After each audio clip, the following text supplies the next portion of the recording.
Welcome to the Steve Jobs module from the Modern Entrepreneur Success Stories series.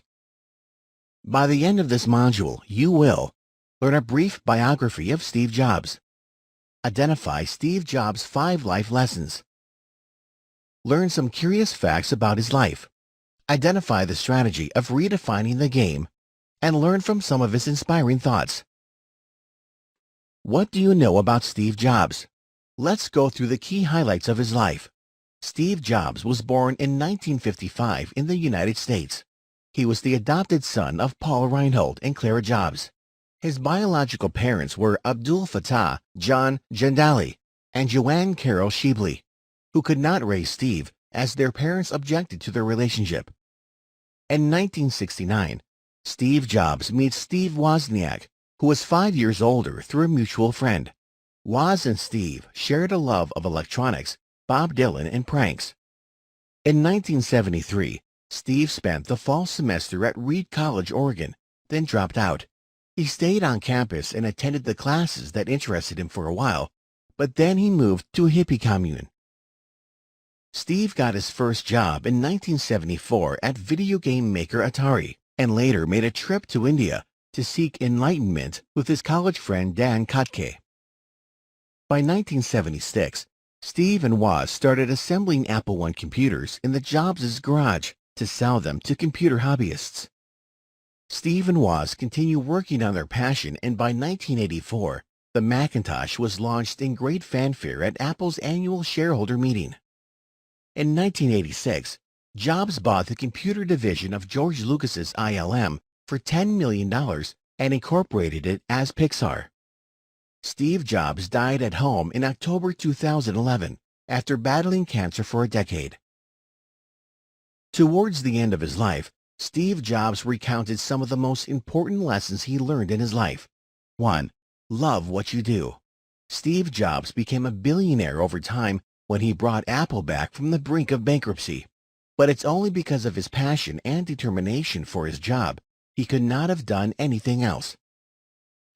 2. You can't do it all by yourself. You can't do it all by yourself in your career. At least not if you want to see your work succeed on a massive scale. You need people. They must be talented. They must be inspired. They must be held accountable. They must be given the opportunity to succeed and fail on their own, and not just be a puppet for your will. 3. If you want to sell an idea, product, or service, put yourself in the other person's shoes.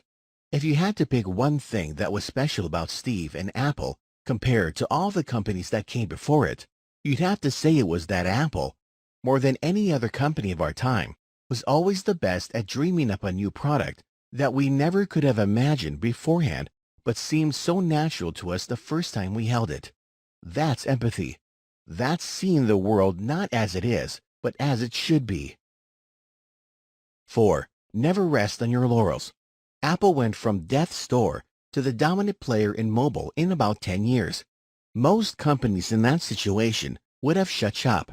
The CEOs and senior managers would have taken time out to pose for Fortune magazine covers and gone on about 8 different corporate boards, each to further raise their profile and cash in on their success. When the world is worshiping you, you take your foot off the gas. 5. It's not just the package, but also the presentation. Steve Jobs was almost mythical in the way he would present. There really wasn't any equal of his in the past 50 years. Apple critics didn't like the way this aspect of Apple and Jobs got so much attention. Have you ever seen a Steve Jobs product presentation? Here are some curious facts to give you more of a glimpse into the man that was Steve Jobs. 1. He was bullied. In 6th grade, Steve attended Crittenden Middle School, where he was bullied for allegedly being odd. 2. Hewlett-Packard offered Jobs a summer job. When Jobs was 12, HP founder Bill Hewitt offered him a summer job after Steve called him asking for parts for an electronics project. 3.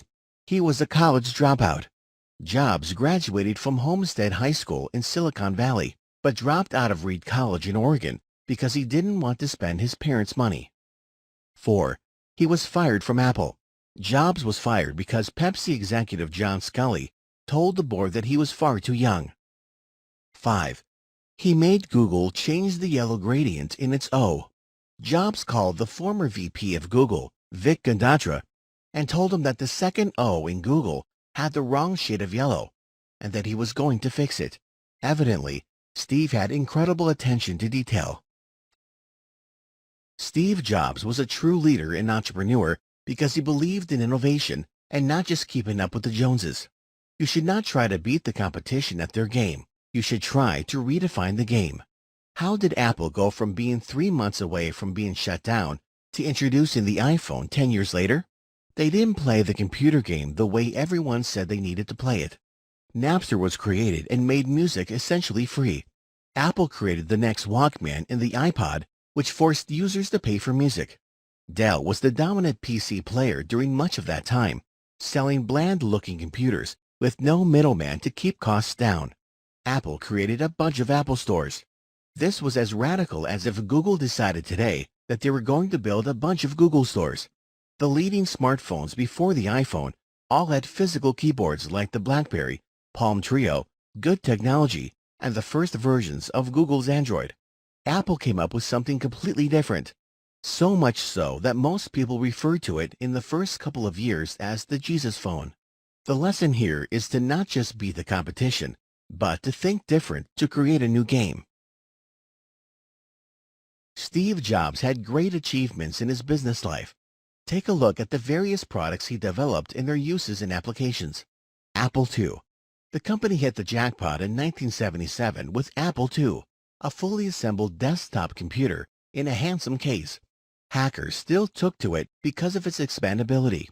More importantly, schools used it to teach programming. It ran integer basic. And offices started snatching them up once VisiCalc launched on the nascent platform. LaserWriter. The LaserWriter wasn't the first desktop laser printer to hit the market, but it was the first created for the Macintosh and the first to use the cutting-edge PostScript language that gave designers a new level of control over page layout, text options, and graphics. It was announced on the same day as its killer app, Aldus PageMaker. Pixar. Steve Jobs bought Pixar in 1986. At the same time, the company comprised a small group of engineers and was spun off from the computer graphics department at Lucasfilm.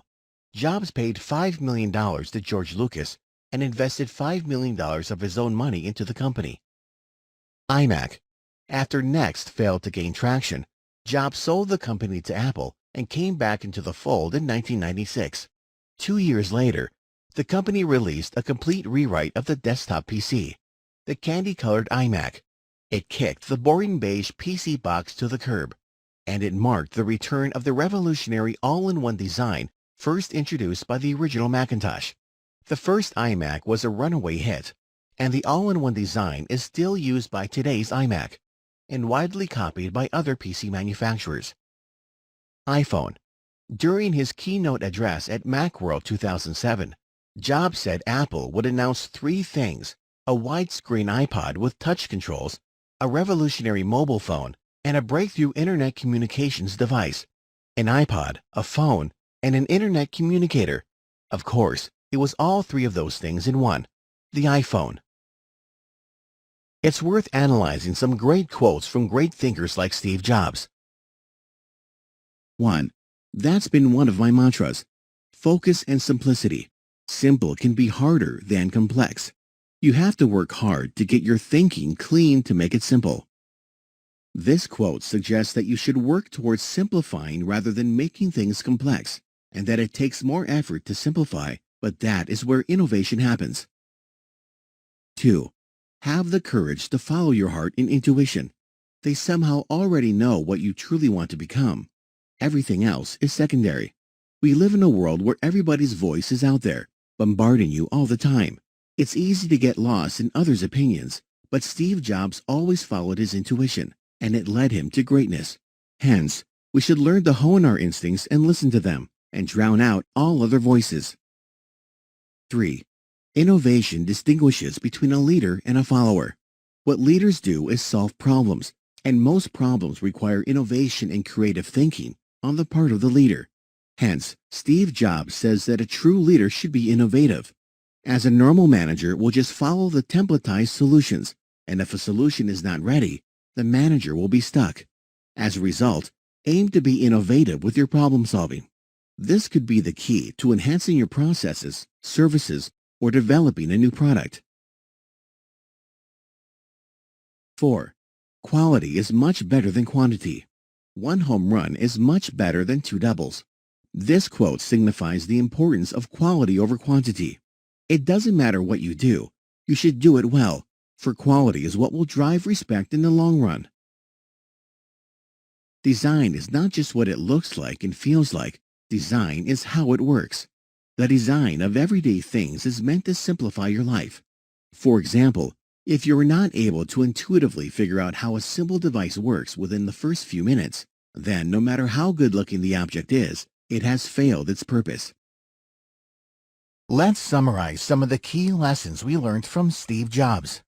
Do what you love.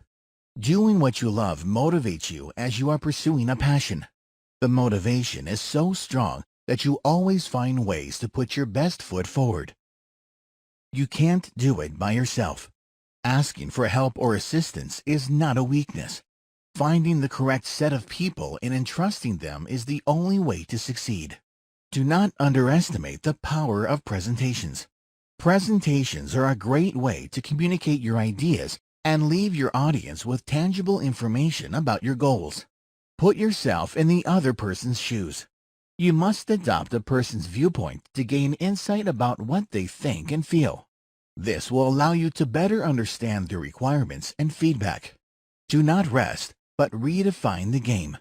Do not let other people tell you that something cannot be done just because it's never been done before. Take the lead and redefine the game. Rewrite the rules and play to your strengths. Congratulations! You have completed the Steve Jobs module from the Modern Entrepreneur Success Stories series. Be sure to check out the other modules in the series.